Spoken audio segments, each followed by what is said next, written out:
Hello everybody, it's Mr. G coming at you with a new series I hope will work out.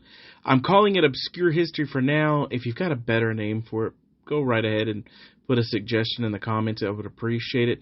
But basically this series is going to look at lesser known people who made great impacts in history or did something amazing but are not talked about. They don't get their own movie, things like that. So I'm not going to talk about people like General Patton or George Washington or things like that. I'm going to talk about people like this gentleman right here, Carlos Hathcock.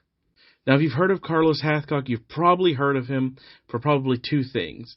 One, the fact that during Vietnam, he was the highest kill count Marine sniper. Or two, you heard about him because of the very famous, he shot a round through another sniper's scope. And that's probably what you've really heard from him. But there's a lot more to Carlos Hathcock than that. Now, there's actually a lot of good resources to read about him.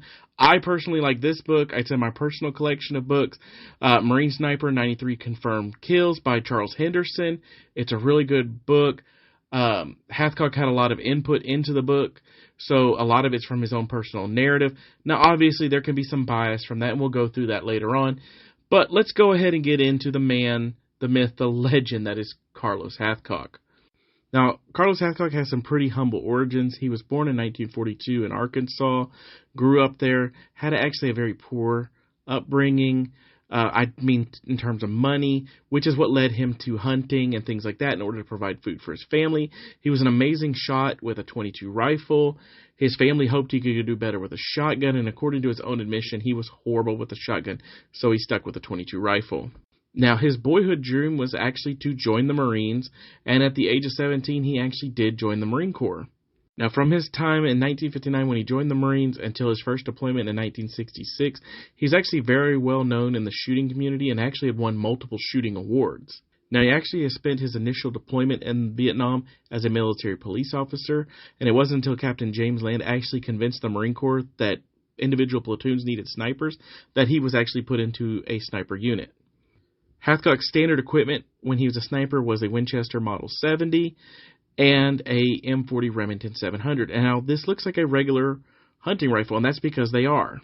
Now, snipers at this time are not what they are today. They are not a designated unit specifically trained for that. At this time, the Marine Corps was just incorporating snipers, so they were using whatever equipment they could find. They don't have custom rifles. However, Carlos did customize one weapon to his liking. Now, the weapon he customized was actually the M2 Browning machine gun, and he took the scope off of his Winchester Model 70 and attached it thanks to the CBs and their wonderful ingenuity. And because of this, he actually gets his longest sniper kill. At 2,500 yards, he still holds the longest recorded sniper kill without a sniper rifle. I know that sounds a little bit weird, but that's what it basically comes down to. Now, during his time as a sniper, he was so well known to the Vietnamese that they actually put a $30,000 bounty on him, and they gave him the nickname White Feather because of the white feather he always carried in his hat. And because his legacy was so important, other snipers actually started wearing white feathers in their hats as a means to throw off the snipers being sent out to kill Carlos Hathcock. Now, his most famous exploit comes from Hill 55 near Da Nang, in which him and his spotter were actually hunting another sniper.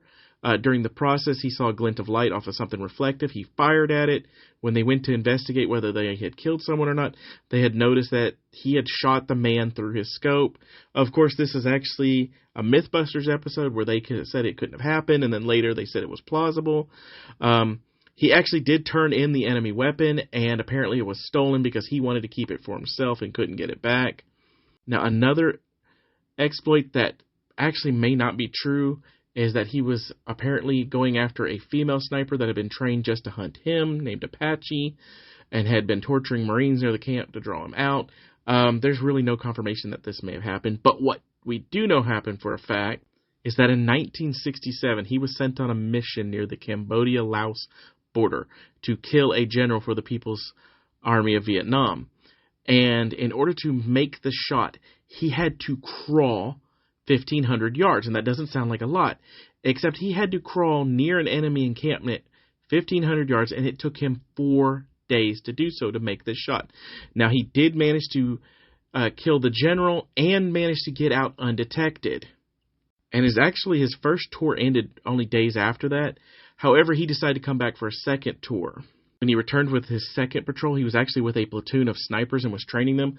And they were actually on patrol in an LVTP-5 when the LVTP-5 was hit by an anti-tank mine.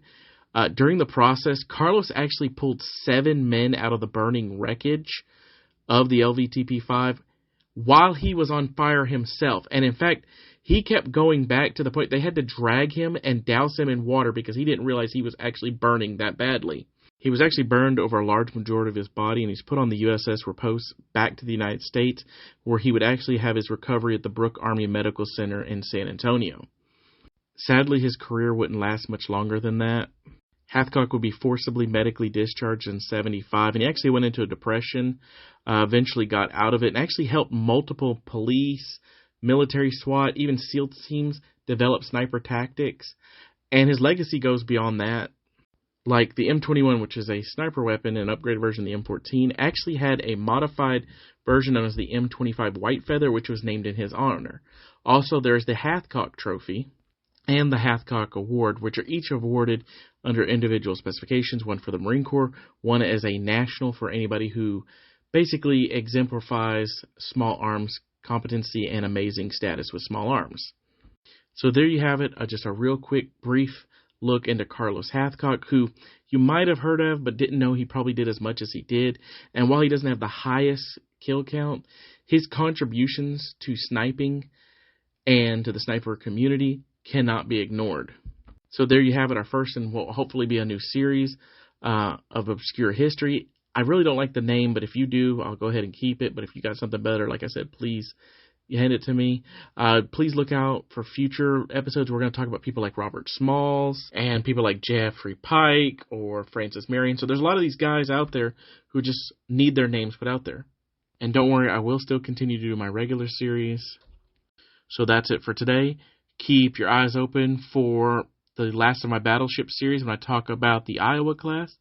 And I look forward to talking to you on the next time.